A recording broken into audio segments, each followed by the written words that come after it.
Swayam Prabha. Digital India. Educated India.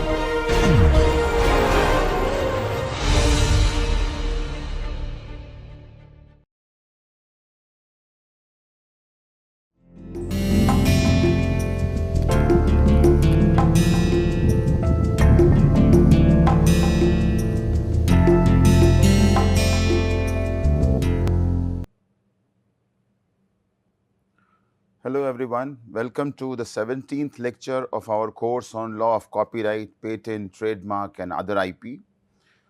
This is a lecture on infringement of trademarks. Now if you recall, in last two lectures we have discussed certain basic aspects of trademark law, including the meaning of trademark, the various kinds of mark which you have in your act, including certification mark, collective mark. We had a full discussion, full lecture on the topic of registrable marks, where we saw that there are two provisions which are important. One is section 9, which talks about absolute grounds for refusal of trademark, registration of trademark, and section 11, which talks about relative grounds for refusal of registration of trademark. Now, if we understand 9 and 7, the present lecture will not be very difficult, because it revolves around the idea of using somebody's trademark in an unauthorized manner, and it revolves around the idea of confusion, deceptive similarity. So if you understand these concepts which we have discussed in previous lecture, then it won't be difficult for you to understand the content of this lecture. So let's talk about infringement of trademarks. As I did in previous lectures, there are some preliminary observations, and then with this background we will start with discussion on the topic.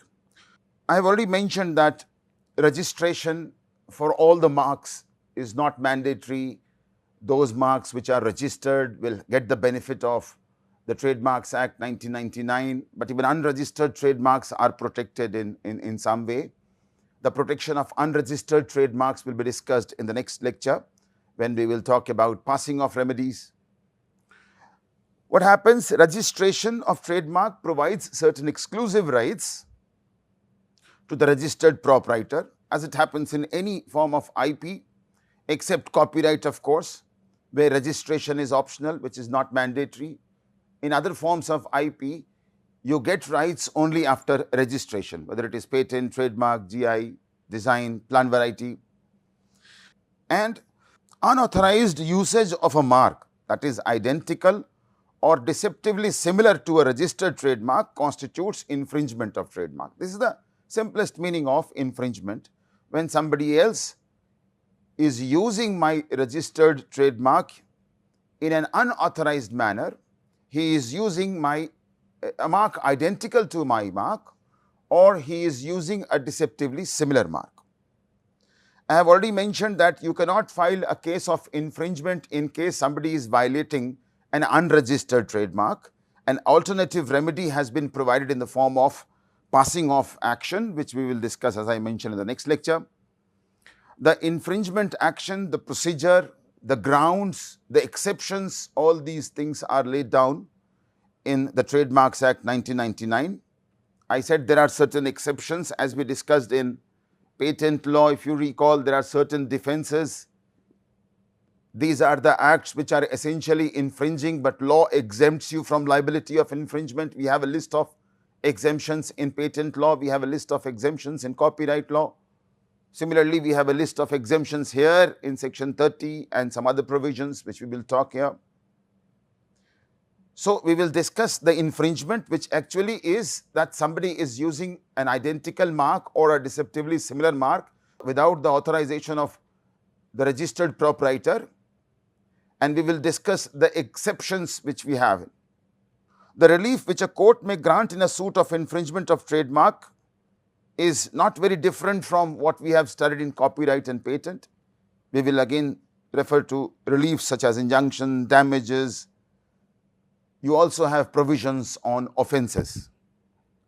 Now, before anything, let us first of all understand what are the rights of a registered proprietor. because these rights will decide the scope of monopoly, and if somebody is interfering with the scope of monopoly, he is committing infringement. Section 28 of the Act provides rights. There are 3 clauses, and as we discussed with respect to patent law as well as copyright law, the rights are subject to other provisions of this Act. That is how IP laws give more importance to other provisions. That is how the right conferring provisions in any IP legislation becomes the least important provision. And here also exceptions will be more important as compared to the rights. It says that the registration of a trademark shall, if valid, give to the registered proprietor of the trademark the exclusive right to what? Right to use the trademark in relation to the goods or services in respect of which the registration has been obtained. So, first right is right to use the trademark in relation to goods or services in respect of which the trademark has been registered, and second is to obtain relief in respect of infringement of trademark as provided in this Act. So, there are 2 rights which you get here.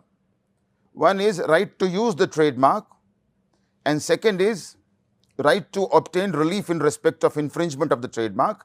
And as I already mentioned, these rights are subject to other provisions of this Act.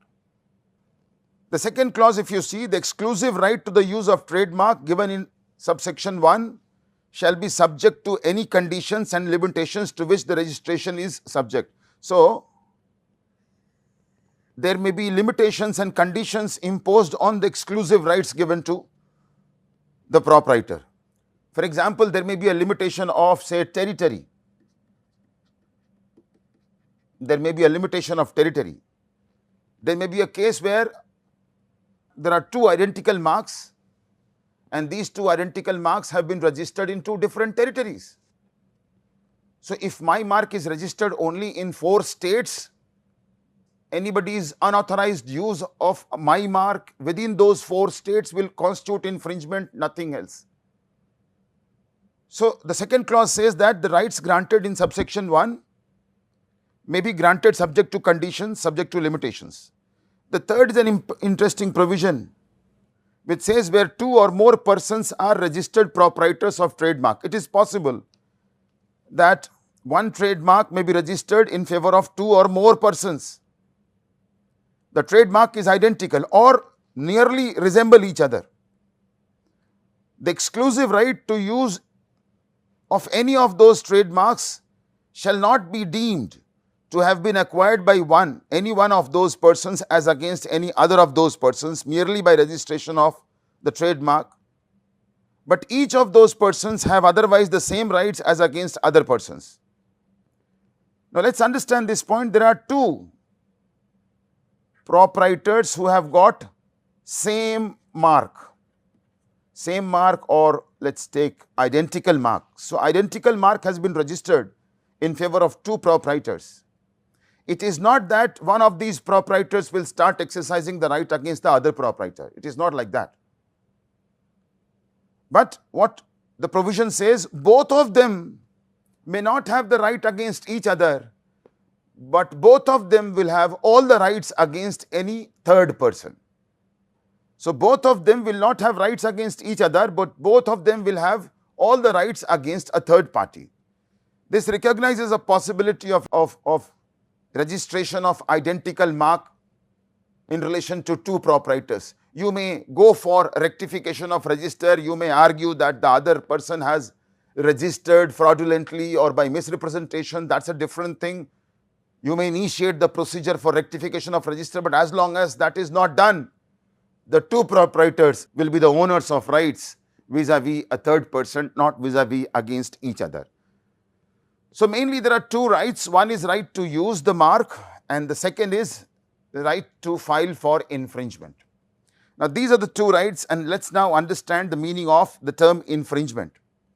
Action for infringement means legal protection to a registered trademark from violation and invasion of trademark by others. So, we are only talking about registered trademarks, keep it in mind, and we are talking about a situation where somebody has violated a registered trademark. Infringement is a statutory remedy.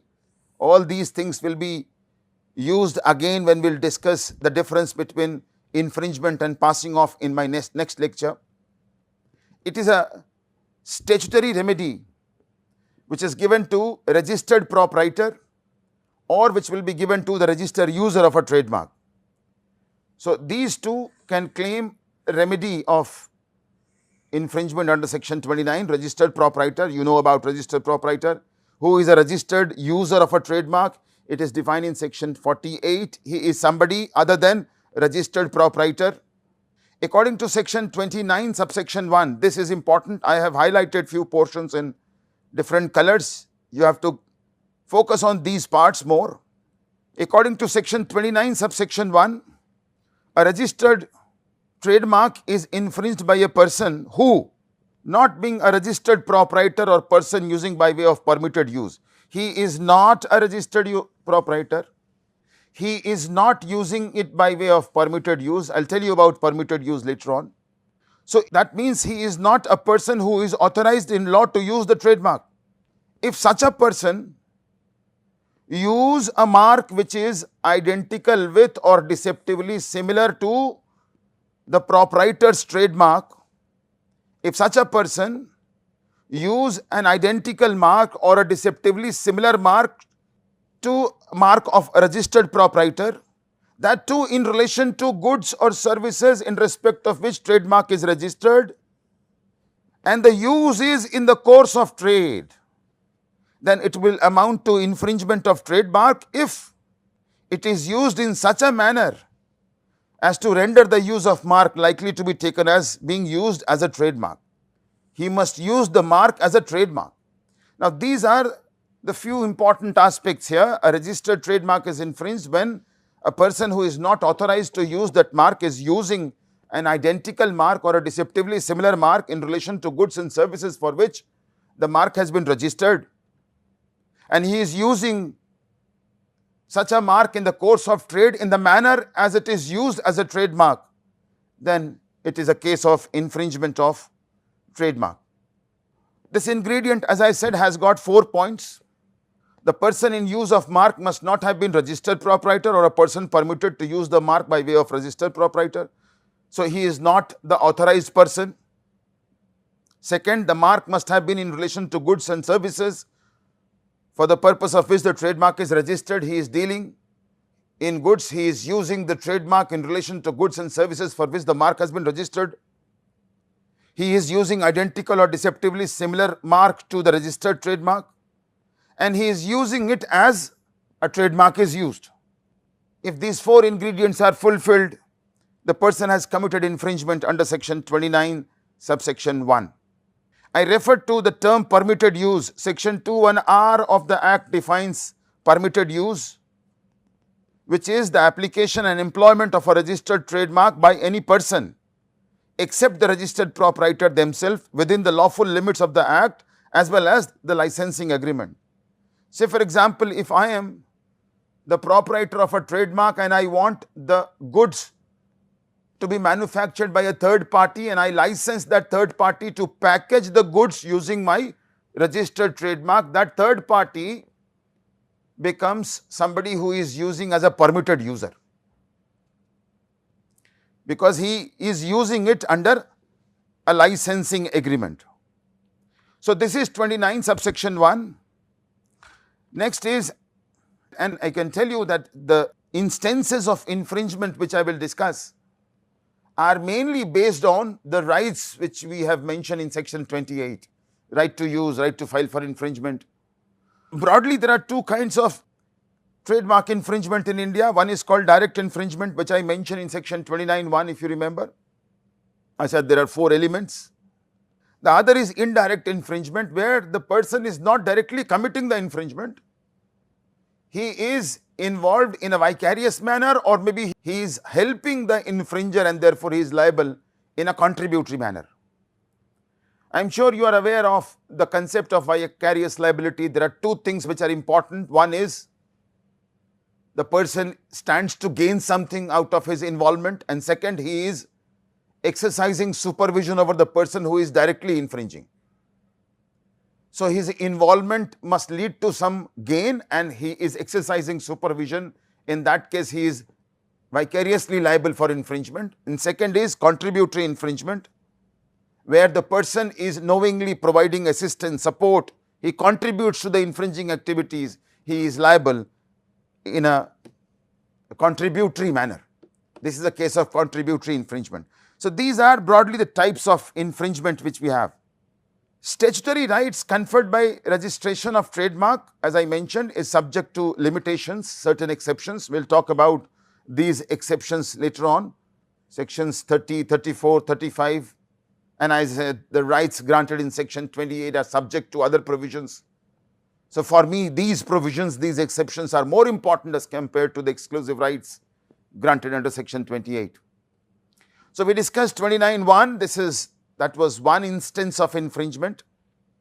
We have many subsections of section 29, we will discuss all of these one after the other. In section 29(2), a registered trademark is infringed by an unauthorized person who uses it in the course of trade. And why it is infringement? Because he is using identical mark in relation to similar goods or services, or he is using similar mark in relation to identical or similar goods or services. He is using identical mark in relation to identical goods or services. So, there are three instances measured here. An unauthorized person is using a registered trademark in the course of trade, and how is he using it? He is using identical mark in relation to similar goods and services, or he is using similar mark in relation to identical or similar goods and services, or he is using identical mark with respect to identical goods and services, so that such use is likely to cause confusion on the part of the public, then it is a case of infringement of trademark under section 29(2). And court will start with the presumption if there is a similarity established. Section 29(3) says court shall presume that it is likely to cause confusion unless this presumption is rebutted by the defendant. So, now we covered two provisions. One is 29(1), we saw there are four elements. 29(2), there are 3 points which I mentioned. There is an unauthorized use of trademark in the course of trade. What is the kind of use the defendant is making? Identical mark, similar goods, similar mark, identical goods, identical mark for identical goods in such a manner that it is likely to cause confusion. The next is section 29(4). A registered trademark is infringed by an unauthorized person who uses it in the course of trade. How is he using it? He is using identical mark. He is using the identical or similar mark with respect to goods which are not similar. Try and understand. In 29(2), I said identical mark for similar goods, similar mark for identical goods. Now, I am talking about identical or similar mark for non-similar goods, dissimilar goods. Even this will amount to infringement if the registered trademark has a reputation in India.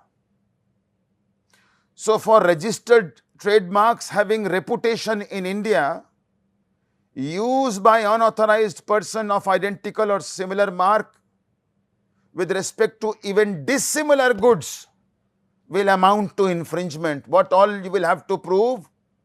You will have to prove that the mark in question has reputation in India, and you will have to prove that defendant is trying to take unfair advantage of the reputation, or the defendant's use is detrimental to the distinctive character and reputation of the trademark. So, even for dissimilar goods, it is likely to be infringement. What you have to prove? That the mark in question has reputation, the use of defendant is an attempt to take unfair advantage of the reputation of plaintiff's mark, and the use by defendant is detrimental to the distinctive character and reputation of the plaintiff's registered trademark, which has reputation. And if you recall, this is what we discussed in well-known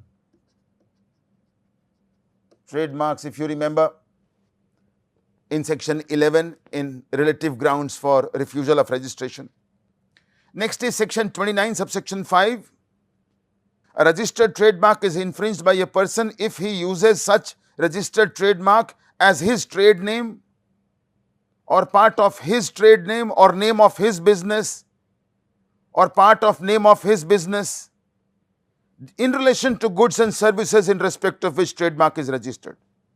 So you cannot use somebody's registered trademark as your trade name or business name if you are dealing with the same goods or services. Section 29(6) will tell me the meaning of using a trademark, because in all the provisions which I mentioned, I said that the defendant is using plaintiff's mark or using deceptively similar mark. What do we mean by using a mark? Using a registered mark means what? The defendant affixes the mark to his goods or packaging. Defendant offers or exposes goods for sale, puts them on the market or stocks them for those purposes under the registered trademark, or offers or supplies services under the registered trademark. Defendant imports or exports goods under the trademark, or uses the registered trademark on business papers or in advertising. So if defendant is doing any one of these activities, defendant is said to have used the registered trademark, affixing to his goods, packaging, offering to sale with the trademark, putting them on the market or stocking them under the registered trademark, importing, exporting under the trademark, using the registered trademark on business papers, using the registered trademark in advertisements. Now, the next instance of infringement is mentioned in section 29 subsection 7. A registered trademark is infringed by a person who applies such registered trademark to a material intended to be used for labeling or packaging goods as a business paper or for advertising goods or services. Such person, when he applied the mark, knew or had reason to believe. Such person, when he applied the mark, knew or had reason to believe that the application of the mark was not duly authorized by the proprietor or a licensee. You have a defense here.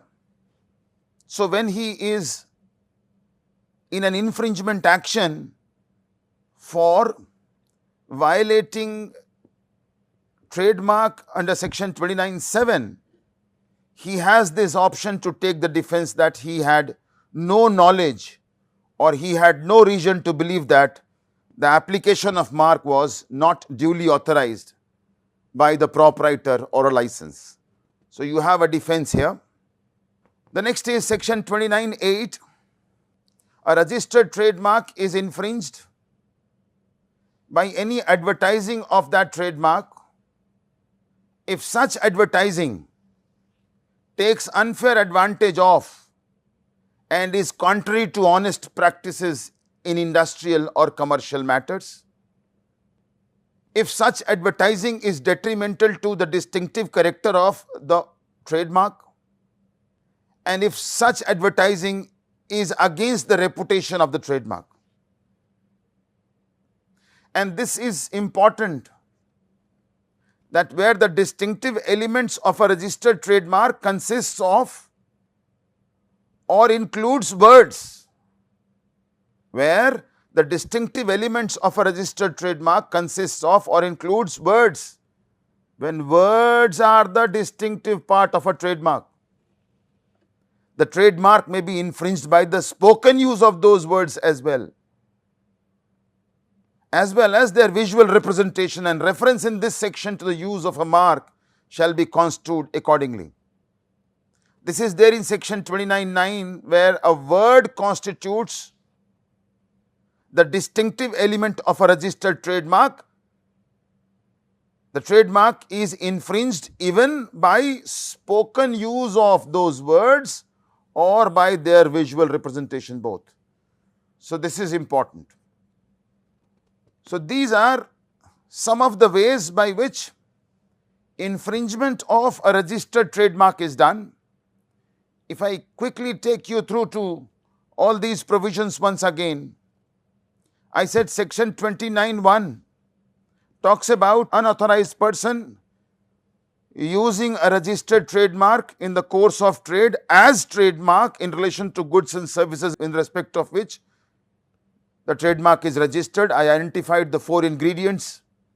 There are 2 types of infringement which we refer to. And then we have other instances, for example, in 29(2), in 29(4), we have a situation where the person, the defendant, is using registered trademark in such a manner that he is using identical mark for similar goods, similar mark for identical goods, identical mark for identical goods. This is what you have in subsection 2, which is likely to cause confusion. In subsection 4, we saw something which we studied as well-known trademark. If the plaintiff's mark has reputation, then in that case, using an identical or similar mark even for dissimilar goods will amount to infringement. You have to prove that he is trying to take unfair advantage of the reputation and the use is detrimental to the distinctive character. We also understood what do we mean by using a registered trademark. There are other instances of trademark which have been mentioned in subsection 7 and 8. Now let's talk about a case of K.R. Chinni Krishna Chettiar versus Sri Ambal and Company, 1970 Supreme Court. Because I said that the use of the trademark by the defendant has to be deceptively similar. It is likely to cause confusion only then the instances of infringement mentioned in some of the clauses is established. So this is the case where we will understand the meaning of deceptive similarity, which will be useful even in the next lecture when we will talk about passing off. So in K.R. Chinni Krishna Chettiar versus Sri Ambal and Company, 1970 Supreme Court case, there are 2 marks and the question was whether these 2 marks are deceptively similar marks. Now I will tell you something about these 2 marks. The first mark is a device of goddess Sri Ambal seated on a globe floating on water. So this is the device with a legend, Sri Ambal Parimala Snuff. So that's written there. So what is the trademark? It's a device of goddess Sri Ambal seated on a globe floating on water, and you have this thing written, Sri Ambal Parimala Snuff. The other mark is a picture of goddess Sri Andal, A-N-D-A-L. Now these 2 are 2 different words. The first one was goddess Sri Ambal. The second mark uses the picture of goddess Sri Andal and the legend, you have Sri Andal written there, A-N-D-A-L. The first one is A-M-B-A-L. Now court in this case, while looking at the trademark, concluded that out of the 2 words Sri Ambal, Ambal is the essential distinctive feature of the trademark, not the word Sri. Out of the 2 words, Sri and Ambal, court says, Ambal is the essential feature, Sri is the subsidiary part, and out of these 2 words, Ambal is the word that fixes itself in the recollection of an average buyer with imperfect recollection. Who is going to purchase it is equally important, an average buyer with imperfect recollection. So when he will look at the trademark, which part will fix into his recollection is an important factor to understand. And court says out of these 2 words, Sri and Ambal, Ambal is going to fix in the recollection because he is an average buyer of imperfect recollection. Then court also held that it does not only mean visual similarity. It is not that the two marks are visually different, so therefore there is no possibility of confusion. Similarity may be visual, similarity may be phonetic, similarity may be in relation to subject matter. Somebody will say, I have purchased the cattle feed with goddess picture on it. The other person may also go to the shop and can ask for cattle feed with goddess picture on it, and he may get a different product under a different trademark, because you see, it is the subject matter similarity. Both are same because it both have pictures of some goddess. So similarity can be visual, can be phonetic, can be subject matter similarity, and court says the two words umbel and undal are phonetically so similar. Umbel and undal are phonetically so similar. If you pronounce these words twice, thrice, you will also realize that these two words are phonetically so similar that there is a real danger of confusion. A mark is infringed by another trader, even if without using the whole of it upon it. A mark is infringed by another trader even if without using the whole of it upon or in connection with his goods, he uses one or more of its essential features. This is important observation by the Supreme Court. This mark Sri Andal and the legend Sri Andal is not using the whole of it, device of goddess Sri Ambal seated on a globe floating on water with legend Sri Ambal Parimala snuff.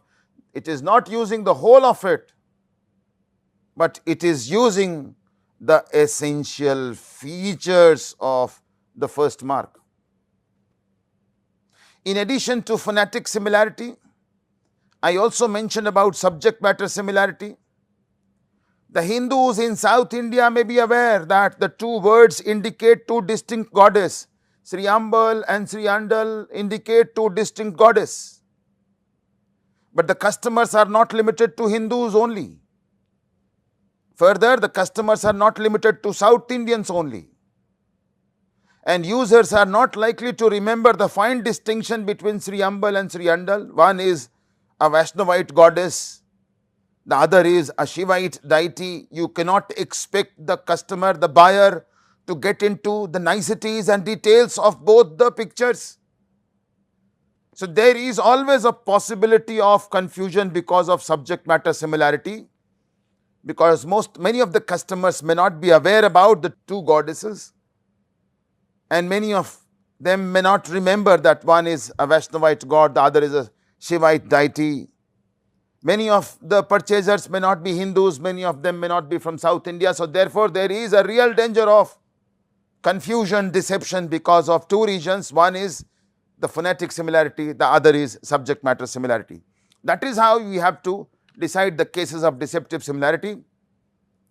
Thus, we can conclude this discussion on deceptive similarity. A critical comparison of the two marks may disclose some points of difference, but an unwary purchaser of average intelligence and imperfect recollection would be deceived by the overall similarity of the two marks. Nobody is going to do a critical comparison of the two marks to find out the points of difference. We all are average purchasers, average intelligence, imperfect recollection. So what court has to see is what would be the effect upon the mind of general class of buyers. Because it is impossible to accept that a man looking at the trademark would take in every single feature of the trademark. How many of us go and look into every small detail of a trademark before purchasing the goods? The real question would be, what would he normally retain in his mind after looking at the trademark? What impression did he gather? What association of ideas did he make? What significant features of the trademark will he carry in his mind? This is how the court will decide the question of deceptive similarity. So this is about infringement of trademark. Let's quickly talk about some of the exceptions to infringement. So the exceptions are there mainly in section 30.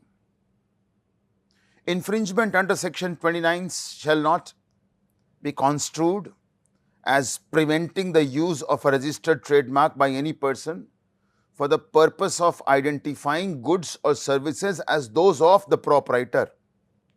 See, it's a very simple point which you have in section 30, subsection 1. I am using trademark, your trademark, registered trademark, for the sole purpose of identifying goods as your goods, nothing else. The requirements are, it is in accordance with honest practice, and I am not going to take unfair advantage of your trademark.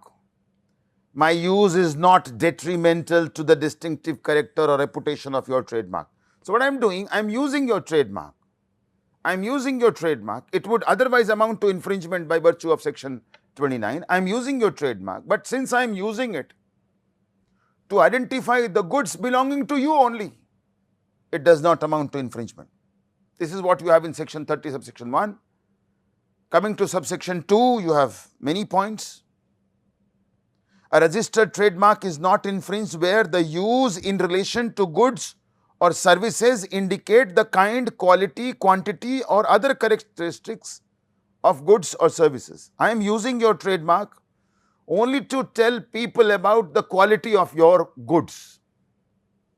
If I am a manufacturer of spare parts, for example, and I am trying to say that my spare parts are good for some vehicle of a particular company, I will be using the trademark of that company to tell the quality of the vehicle of that company in the process of selling my goods, my spare parts. Next, a registered trademark is not infringed where the registration has been granted subject to certain limitations and conditions, and I am working within those limitations and conditions. Try and understand. We discussed this point in section 28. I said rights can be granted subject to certain limitations and conditions. For example, limitation of territory. If the right is granted only in one territory and I am using your mark in some other territory, my use will not amount to infringement because I am working within the limitations and conditions imposed on your exclusive rights. This is what you have here in section 30, subsection 2. If I am using your trademark only to indicate the kind and quality of your product, if I am using a trademark as per the limitations and conditions imposed on your exclusive rights, I am not violating your trademark. The next is, there is a situation where the proprietor or registered user had applied the trademark on goods and has not subsequently removed or obliterated those trademark from the goods. So I am the registered proprietor, I applied trademark to goods and subsequently I did not remove those trademarks and you are using those goods with those trademarks. It will not amount to infringement. It is a situation similar to what may be called as a situation where the proprietor has expressly or impolitely consented to the use of trademark. I applied the trademark, I subsequently did not remove it, and I am allowing you to use those goods means what? I am expressly or impliedly consenting to the use of my trademark. The second point mentioned here is the use by a person of a trademark in relation to service to which the proprietor of such mark or registered user has applied the mark, where the purpose and effect of use of the mark is to indicate that those services have been performed by the proprietor or a registered user of a mark. The purpose for which I applied the mark is to indicate that I am providing the services and you are using that mark in that process. You are exempted from liability, you are not committing infringement of trademark. The next is the use of a trademark by a person in relation to goods adapted to form part of or to be accessory to other goods or services in relation to which the trademark has been used without infringement of the right given by registration under this act, or might for the time being be so used, if the use of the trademark is reasonably necessary in order to indicate that the goods or services are so adapted and neither the purpose nor the effect of the use of the trademark is to indicate otherwise than in accordance with the fact a connection in the course of trade between any person and the goods or services, as the case may be. This is a long provision which can be understood in one sentence. I am using your trademark on adapted goods or accessory to other goods, where my using your trademark is reasonably necessary and I am nowhere trying to indicate that my goods are originating from you. Let's understand it with the help of this case, Hawkins Cookers Limited versus Murugan Enterprises, 2012. The defendant was manufacturing gaskets for pressure cookers. He was manufacturing the goods under the trademark Mayur, right? The defendant was manufacturing gaskets for pressure cookers. He was manufacturing the goods under the trademark Mayur. On the packaging, the following was written: suitable for use with Hawkins pressure cooker. Now he is using the trademark Hawkins pressure cooker. So defendant is using the trademark on the adapted goods, that is the gaskets which he is making. Now makers of Hawkins pressure cooker filed a case of trademark infringement, and defendant is trying to take the defense mentioned in 32D, which I just read for you. The court held that the defense of section 30 subsection 2 clause D would not be available where, though the defendant's goods were adaptable to the goods of many different manufacturers. You see, he is making gaskets which may be suitable for many different pressure cookers. That is what court is saying. The goods were adaptable to the goods of many different manufacturers. If that is the case, why did he choose only to use the trademark of one such manufacturer? In the instant case, what has happened? Defendant makes gaskets which could be an accessory not only with respect to Hawkins pressure cooker, it can be an accessory for any other pressure cooker, but the defendant has chosen to only use the plaintiff's trademark, and therefore on that basis court said this exception will not apply. If would have used all the trademarks, or if his product would have been useful only with respect to one manufacturer's goods, use of one manufacturer's trademark would have been sufficient to claim exemption under section 30 subsection 2 clause D. But that is not the case here. So this case is important only to understand the true meaning of the exception which I have mentioned here, an adapted goods, and the use of plaintiff's trademark is reasonably necessary in order to indicate that the goods or services are so adapted. In the instant case of Murugan Enterprises, court held that this was not reasonably necessary.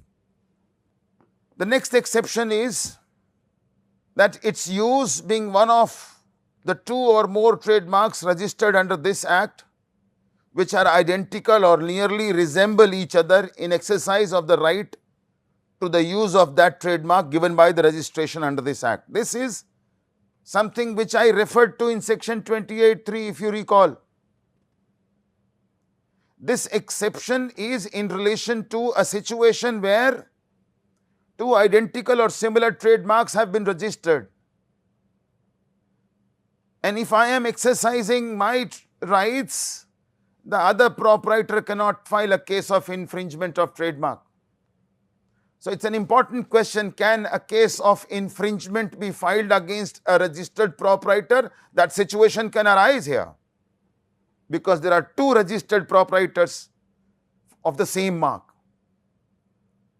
Now the law has been clarified by courts. I will not go in detail, but this point must be read in the light of section 28 subsection 3, where the provision says that I will have right vis-a-vis rest of the world, you will have right vis-a-vis rest of the world, we may not have right vis-a-vis each other.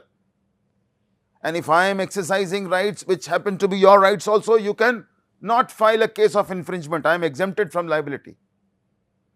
The option is you can go for rectification of register, which I mentioned there while talking about section 28(3) also. So this is the next exemption. There are two exemptions which you have in section 30 subsection 3 and 4, which relate to doctrine of exhaustion, where the goods bearing a registered trademark are lawfully acquired by a person.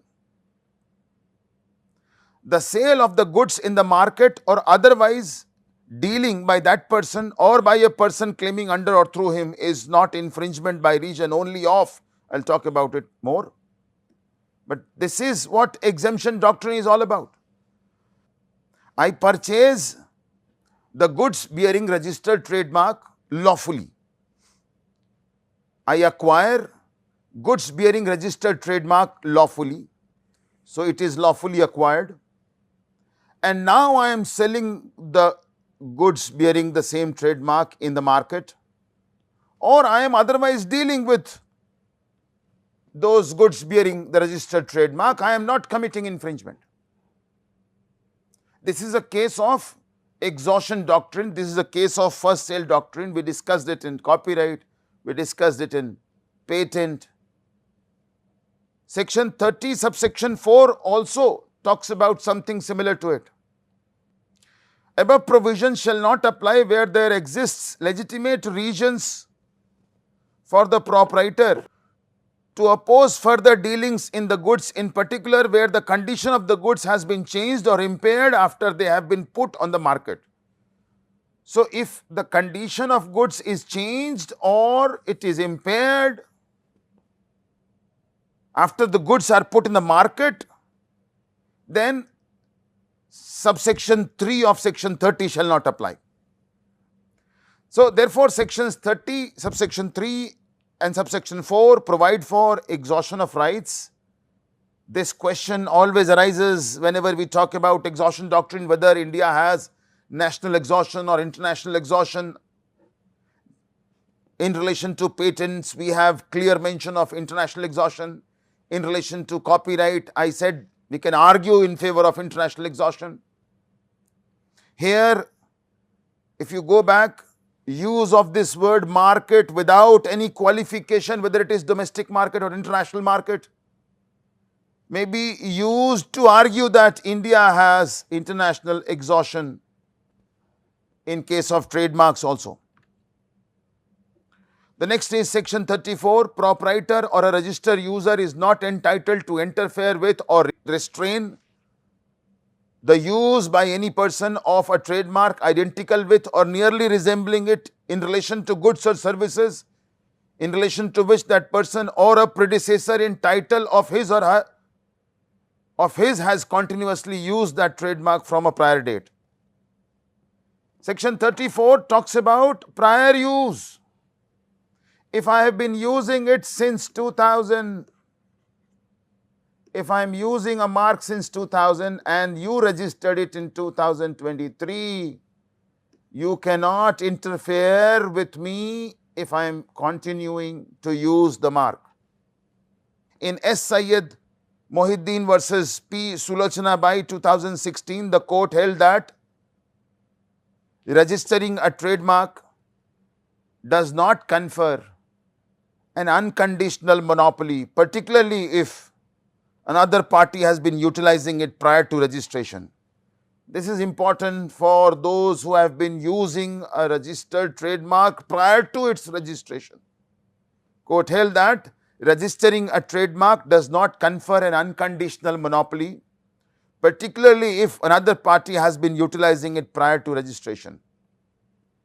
So, the marks, any identical or similar mark which I have been using or my predecessors are using, I have the right to continue using that trademark, and the proprietor of register mark cannot interfere.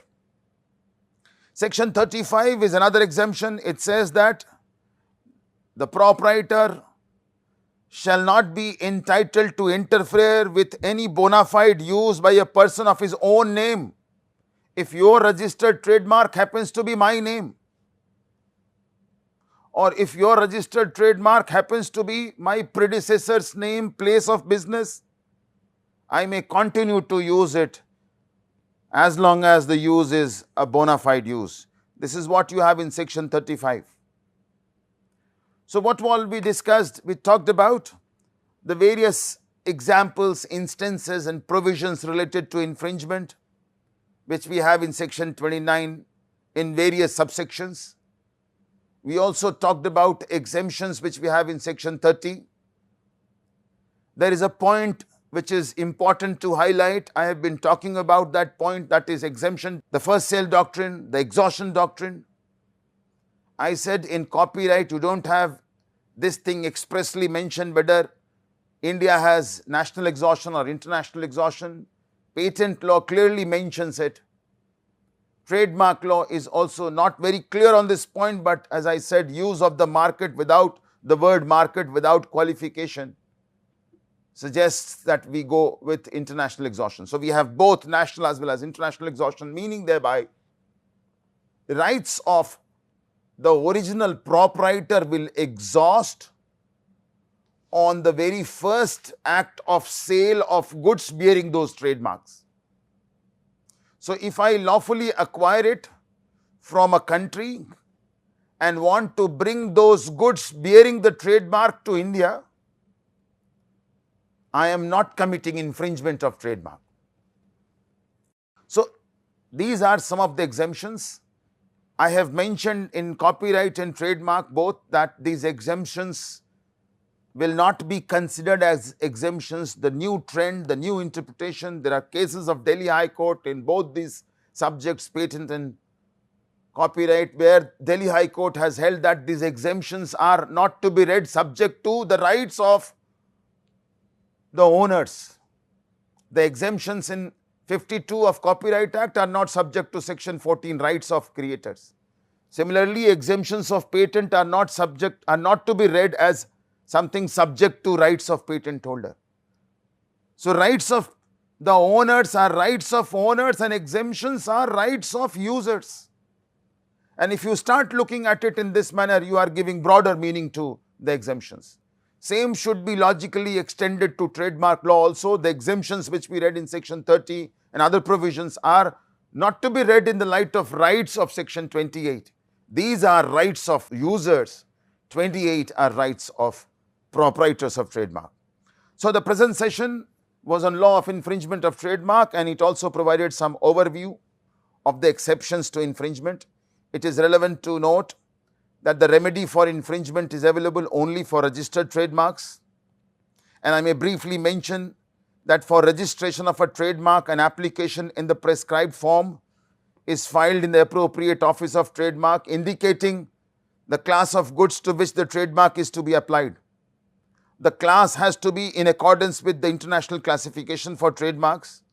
When the procedure including opposition is satisfactorily completed, the registrar registers the trademark with effect from the date of application with a term of protection for 10 years, renewable indefinitely from time to time. Law also recognizes protection for unregistered trademarks in the form of passing off remedies. The passing off is an actionable wrong under law of torts, wherein a person passes off his goods as the goods of another to exploit the goodwill and reputation in his business. The next session shall be only on the concept of passing off. The next session will be the last session on trademark, followed by 2 more sessions on other forms of IPR. So, that's all in infringement and exceptions to infringement. Thank you very much for attending the session.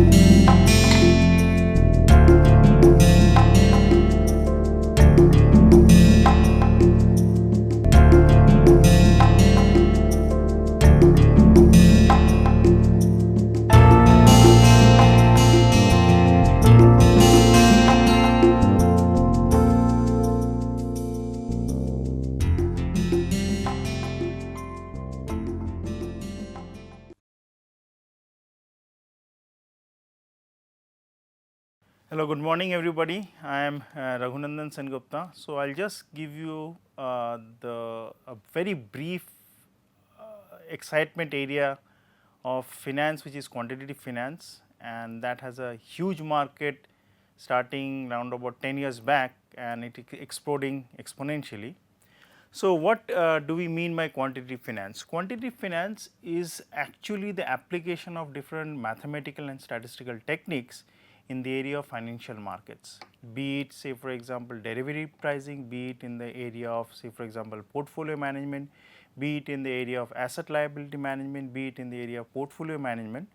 We see that the application has exploded in such a way that there is a huge opportunity for people who have a quantitative background in mathematics and statistics. They can utilize those in the area of finance, but obviously with some prior knowledge of finance as a subject.